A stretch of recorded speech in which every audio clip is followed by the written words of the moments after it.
सरफरोशी की तमन्ना अब हमारे दिल में है, देखना है जोर कितना बाजुए कातिल में है।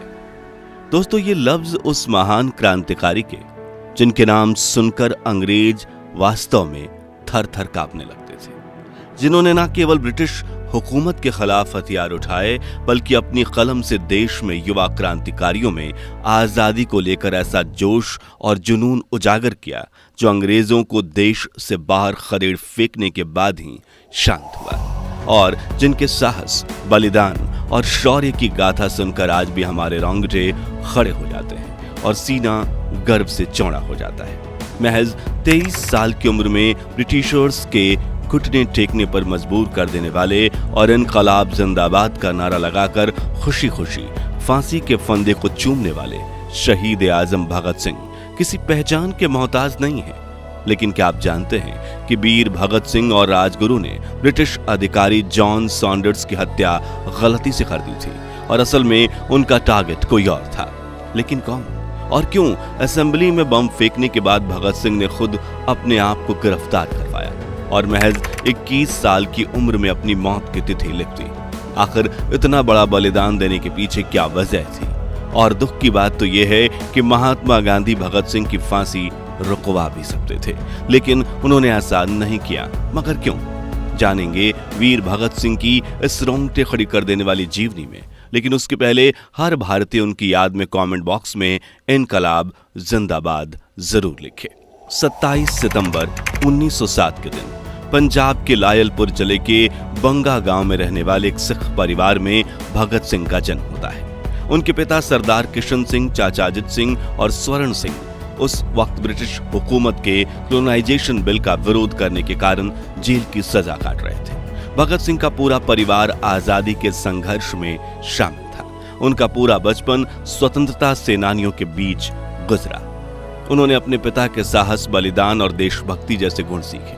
इसी भावना के चलते उन्होंने सिर्फ 5 से 6 साल की उम्र में अपनी मां विद्यावती कौर से कहा था कि मैं ब्रिटिश हुकूमत से प्रभावित गांव के स्कूल में नहीं पढ़ूंगा, बल्कि उन्होंने दयानंद एंग्लो वैदिक स्कूल ज्वाइन किया, जिसकी जड़ें भारत के महान इतिहास से जुड़ी थी। जहां उन्होंने महज 10 साल की उम्र में अपनी कक्षाओं की किताबों के अलावा 50 अन्य किताबें भी पढ़ ली थी, जिनका विषय खासकर आजादी, क्रांतिकारी विचारधाराओं से जुड़ा हुआ था। यहाँ हम आपको भगत सिंह के बचपन का एक दिलचस्प किस्सा सुनाते हैं। एक दिन वो अपने खेत में जाते हैं, जहाँ उनके पिता सरदार किशन सिंह जमीन में आम की गुठलियां बो रहे थे। तभी भगत सिंह ने उनसे सवाल किया कि आप क्या कर रहे हैं? जवाब देते उनके पिता ने कहा, मैं बीज बो रहा हूँ जो आगे चलकर पेड़ बनेगा और हम बहुत सारे आम खाएंगे। जो सुनकर भगत सिंह तुरंत दौड़ते हुए अपने घर गए और एक पुरानी बंदूक लेकर आए और जमीन में गड्ढा करके बंदूक को दफनाने लगे। तभी उनके पिता ने सवाल किया कि तुम क्या कर रहे हो? जो सुन भगत बोले, मैं बीज की तरह बंदूक बो रहा हूं ताकि खेतों में बंदूक के भी पेड़ उगेंगे और कुछ समय बाद हमारे पास कई बंदूकें होंगी जिनकी मदद से हम अंग्रेजों के साथ आजादी की जंग लड़ेंगे। वैसे तो भगत की ये बात कुछ लोगों को बचकानी लग सकती है, लेकिन उनके पिता ने इन बातों के पीछे भगत की विचारधारा को पहचाना और उनका सीना गर्व से चौड़ा हो गया, क्योंकि वो समझ चुके थे कि आगे चलकर भगत आजादी की बड़ी लड़ाई लड़ेगा। खैर, साल 1919 आते आते 12 साल के भगत ने सोशल, इकोनॉमिक और पॉलिटिकल रिफॉर्म पर 100 से भी ज्यादा किताबें पढ़ ली थी। वो अपनी उम्र के बच्चों से काफी ज्यादा समझदार थे, लेकिन उन्हें आजादी का असली महत्व 13 अप्रैल 1919 के दिन, जब अमृतसर के जालियांवाला बाग में आंदोलन कर रहे मासूमों पर अंग्रेजों ने ओपन फायरिंग कर दी और बाहर निकलने का रास्ता बंद कर दिया, जिससे जान बचाने के लिए हजारों लोग यहाँ वहां भागने लगे।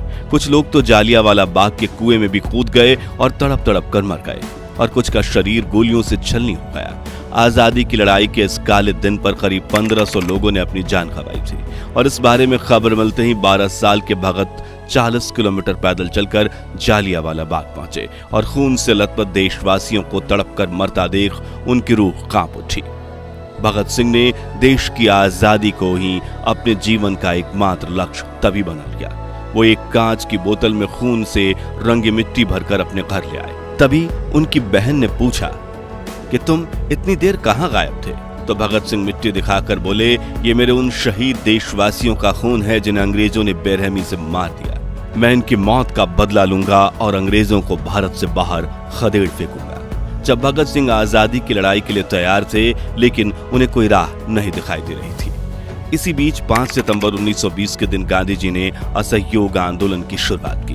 उन्होंने कहा कि हम अंग्रेजों की हिंसा का जवाब हिंसा से नहीं देंगे, बल्कि उनके उत्पादों का इस्तेमाल बंद कर देंगे। उनके द्वारा बनाए गए स्कूल कॉलेज में पढ़ने नहीं जाएंगे और स्वदेशी चीजों का इस्तेमाल करेंगे। भगत सिंह गांधी जी की इस विचारधारा से काफी प्रभावित हो गए और उन्होंने लाहौर में असहयोग आंदोलन का बढ़ चढ़कर समर्थन किया। वो खुलेआम अंग्रेजों को ललकारा करते थे, ब्रिटिश सरकार द्वारा छापी गई किताबों को जलाया करते थे। अगले 2 सालों में अंग्रेज कंगाल हो चुके थे और हर देशवासी की तरह भगत सिंह को भी पूरा यकीन था कि अंग्रेज जल्द ही भारत छोड़कर चले जाएंगे। लेकिन तभी चौरी चौरा कांड के कारण महात्मा गांधी ने इस आंदोलन को वापस ले लिया।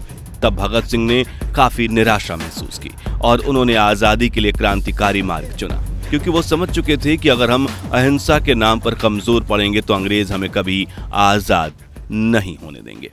और यहीं से शुरू होती है भगत सिंह के साहस और बलिदान की कहानी। दरअसल सन 1923 में उन्होंने लाहौर के नेशनल कॉलेज में दाखिला लिया, जहां उनकी मुलाकात सुखदेव और भगवती चरण जैसे क्रांतिकारियों से हुई। वो पढ़ाई में काफी अच्छे थे। उनको उर्दू, हिंदी, गुरमुखी, अंग्रेजी और संस्कृत भाषाओं पर महारत हासिल थी। लेकिन असहयोग आंदोलन पर रोक लगते ही अंग्रेज बेकाबू हो गए थे। उन्होंने भारतीयों पर काफी ज्यादा अत्याचार करना शुरू कर दिया था और देश में आजादी की लड़ाई अपनी चरम सीमा पर थी। इसलिए भगत सिंह ने पढ़ाई छोड़ दी और खुद को पूरी तरह से स्वतंत्रता आंदोलन के लिए समर्पित कर दिया। हालांकि सन 1924 में उन पर शादी करने के लिए परिवार वालों का दबाव पड़ने लगा।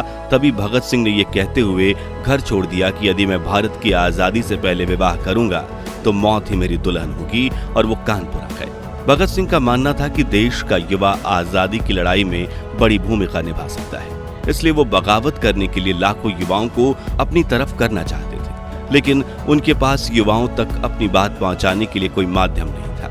इसलिए साल 1926 में उन्होंने लाहौर में कृति किसान पार्टी ज्वाइन कर ली और इसी पार्टी द्वारा प्रकाशित की जाने वाली मैगजीन कृति में अंग्रेजों के खिलाफ आक्रामक लेख लिखने लगे। साथ ही अपने कुछ आर्टिकल्स के पंपलेट भी बांटने लगे। शहीद आजम भगत सिंह की लिखावट इतनी दमदार थी कि उनका लेख पढ़कर सभी का खून खौल उठता था, जो देख अंग्रेजी हुकूमत खुद को असुरक्षित महसूस करने लगी थी। इसलिए वो कैसे भी करके भगत सिंह की आवाज बंद करवाना चाहते थे। इसी बीच एक बार अंग्रेजों ने उन्हें पर्चे बांटते हुए गिरफ्तार कर लिया और कोर्ट में केस चलाया। ब्रिटिशर्स की अदालत भी भगत सिंह को आजाद नहीं करना चाहती थी, इसलिए उन्होंने बेल के लिए 60,000 रुपए की मांग की। आज से करीब 100 साल पहले 60,000 का मूल्य आज के लाखों रुपए जितना होता था। इसलिए कोर्ट को लगा कि अब भगत सिंह जेल में सड़ते रहेंगे। लेकिन भगत सिंह के पिता ने जैसे तैसे करके 60,000 रुपयों का बंदोबस्त किया और उन्हें बेल दिलवाई। लेकिन इसके बावजूद उन्होंने ब्रिटिशर्स के खिलाफ लेख लिखना बंद नहीं किया। साथ ही नौजवान भारत सभा नाम से अपनी पार्टी का गठन भी किया। वहीं दूसरी तरफ हिंदुस्तान रिपब्लिकन एसोसिएशन के कुछ क्रांतिकारियों ने काकोरी कांड को अंजाम दिया, जिसके बाद ब्रिटिशर्स ने क्रांतिकारियों की धरपकड़ की और राम प्रसाद बिस्मिल समेत 4 फ्रीडम फाइटर्स को फांसी की सजा सुनाई, जबकि 16 क्रांतिकारियों को आजीवन कारावास में डाल दिया गया। इसी घटना के बाद भगत सिंह ने हिंदुस्तान रिपब्लिकन एसोसिएशन के प्रमुख चंद्रशेखर आजाद से मुलाकात की और अपनी पार्टी नौजवान सभा को HRA से जोड़ने की बात रखी। चंद्रशेखर भी भगत सिंह के इस प्रस्ताव से सहमत हुए और दोनों पार्टीज का विलय कर दिया गया और नई पार्टी का नाम हिंदुस्तान सोशलिस्ट रिपब्लिकन एसोसिएशन रखा गया। उसी साल जब साइमन कमीशन भारत आया तो लाला लाजपत राय ने उसका जोरदार विरोध किया। इस विरोध प्रदर्शन के दौरान ब्रिटिश पुलिस की MP जेम्स स्कॉट ने भीड़ पर लाठीचार्ज करने का आदेश दिया। उसने दूर से ही लाला लाजपत राय को देख लिया और खुद उनके पास पहुंचकर उन्हें बेत की छड़ी से मारने लगा और तब तक बेत चलाता रहा जब तक कि वो लहूलुहान होकर जमीन पर नहीं गिर गए। साथियों, लाला लाजपत राय बेहोश होने से पहले चिल्लाकर कह रहे थे, हमारे ऊपर चलाई गई हर लाठी ब्रिटिश साम्राज्य के ताबूत में ठोकी गई कील साबित होगी। और 17 नवंबर के दिन अस्पताल में इलाज के दौरान उनका निधन हो गया, जिससे देश के हर क्रांतिकारी का खून खौल उठा। अगले दिन 10 दिसंबर 1928 को देश भर में क्रांतिकारियों की लाहौर में बैठक हुई, जिसकी अध्यक्षता भगवती चरण वोहरा की पत्नी दुर्गा देवी ने किया।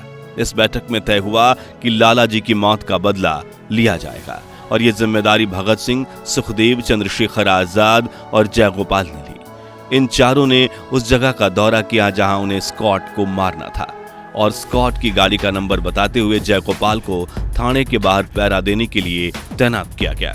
लेकिन जयगोपाल ने स्कॉट को कभी देखा ही नहीं था और दुर्भाग्य से उस दिन स्कॉट ने छुट्टी ले ली थी क्योंकि उनकी सांस इंग्लैंड से लाहौर आने वाली थी। ऐसे में जब पुलिस स्टेशन से असिस्टेंट एसपी जेपी सैंडर्स बाहर आए तो जयगोपाल ने समझा कि यह स्कॉट है। उन्होंने इसकी सूचना भगत सिंह और राजगुरु को दे दी, जो सुनकर ये दोनों थाने के पास दौड़े चले आए और जब सैंडर्स अपनी मोटरसाइकिल स्टार्ट कर रहे थे तब राजगुरु ने उन पर अपनी जर्मन माउजर पिस्तौल से गोली मार दी। भगत सिंह चिल्लाते ही रह गए, नहीं नहीं नहीं, ये स्कॉट नहीं है, लेकिन तब तक देर हो चुकी थी। लेकिन उन्होंने 3 गोलियां चलाकर जेपी सैंडर्स के सिर को छलनी कर दिया था और सभी क्रांतिकारी वहां से भाग निकले। इस पुलिस अधिकारी की मौत की खबर पूरे देश में आग की तरफ फैल गई और युवा क्रांतिकारियों के जहन में भगत सिंह और उनके साथियों के लिए आदर सम्मान बढ़ने लगा। लेकिन एक दिक्कत ये थी कि सैंडर्स की हत्या से ब्रिटिशर्स बौखला गए थे और वो लाहौर में भगत सिंह को पागल कुत्तों की तरह ढूंढ रहे थे। ऐसे में वहां से निकलना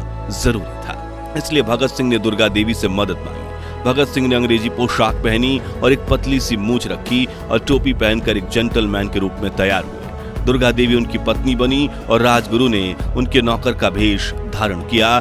या अंग्रेज स्टेशन पर पगड़ी पहने सरदार को ढूंढते रह गए और भगत सिंह ट्रेन में सवार होकर लाहौर से कोलकाता पहुंच गए।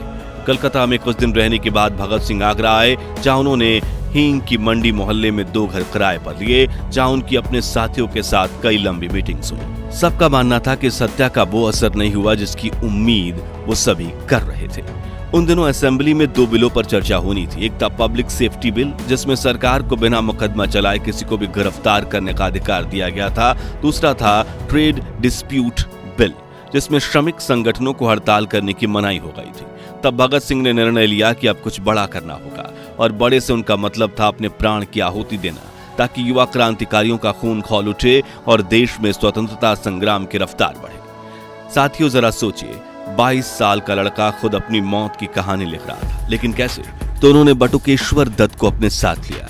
दोनों ने मिलकर लो इंटेंसिटी का बम बनाया और जिस दिन यह बिल पेश किया जाने वाला था, यानी 8 अप्रैल के दिन, भगत सिंह और बटुकेश्वर दत्त खाकी कमीज और शॉर्ट्स पहने हुए सेंट्रल असेंबली में दाखिल हुए और भगत सिंह ने काफी सावधानी से असेंबली में उस जगह बम फेंका जहां कोई मौजूद नहीं था। जैसे ही बम फूटा, पूरे हॉल में काला धुआं छा गया, चारों तरफ भगदड़ मचने लगी। तभी दर्शक गैलरी से असेंबली में कागज के पंपलेट उड़ने लगे, जिसमें लिखा था, बहरों को सुनाने के लिए ऊंची आवाज की जरूरत होती है। इसी के साथ भगत सिंह और बटुकेश्वर दत्त ने इनकलाब जिंदाबाद, लॉन्ग लिव प्रोलेटेरिएट के नारे लगाना शुरू कर दिया और भागने के बजाय खुद ब्रिटिश पुलिस के हाथों गिरफ्तार हो गए। हालांकि भगत सिंह अच्छी तरह से जानते थे कि अगर वो गिरफ्तार हुए तो वो कभी आजाद नहीं हो पाएंगे, लेकिन उनकी जेल में ही मौत होगी।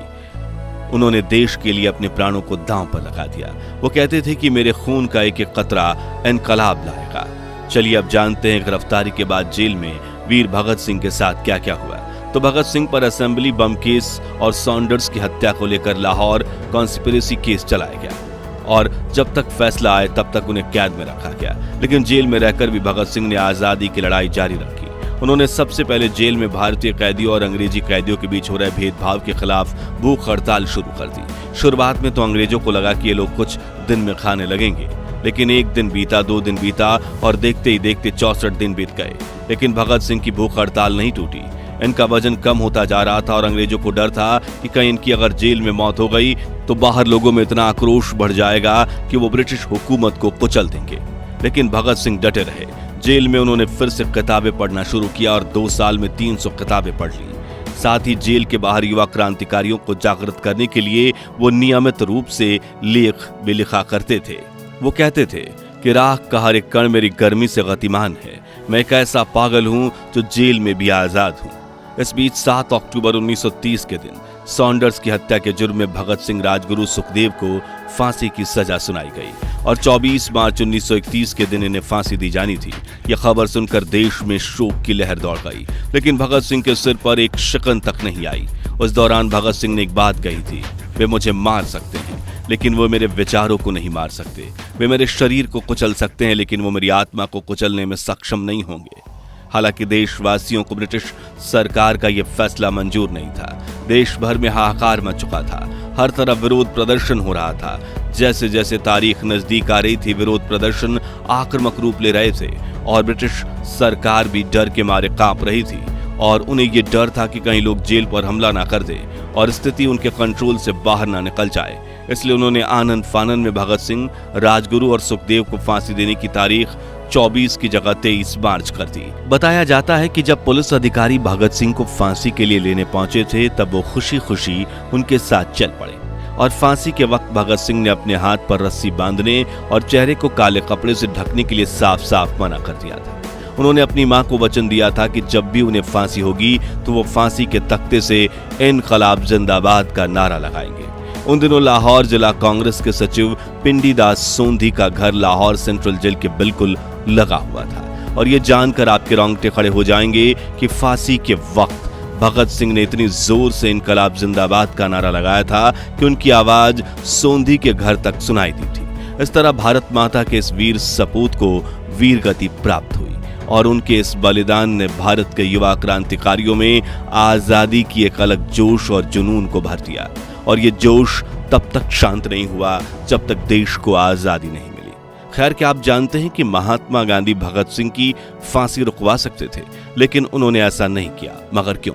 जानने के लिए आप डिस्क्रिप्शन में दी गई लिंक से हमारे इस वीडियो को देख सकते हैं। तो दोस्तों, ये थी शहीद आजम भगत सिंह की कहानी, जो आज भी हमारे रोंगटे खड़ी कर देती है। आखिर में हम आपसे इतनी सी गुजारिश करना चाहेंगे कि भगत सिंह की याद में कमेंट बॉक्स में इनकलाब जिंदाबाद का नारा लगाइए और इस वीडियो को इतना लाइक और शेयर कर दीजिए कि आज के युवा को भारत के इस वीर की वीर गाथा जानने का अवसर मिले। साथ ही भारत के महान इतिहास से जुड़े ऐसे ही दिल छूने वाले वीडियोस के लिए चैनल को सब्सक्राइब करके पास वाली घंटी जरूर बजा दीजिए। जय हिंद, जय भारत, इनकलाब जिंदाबाद।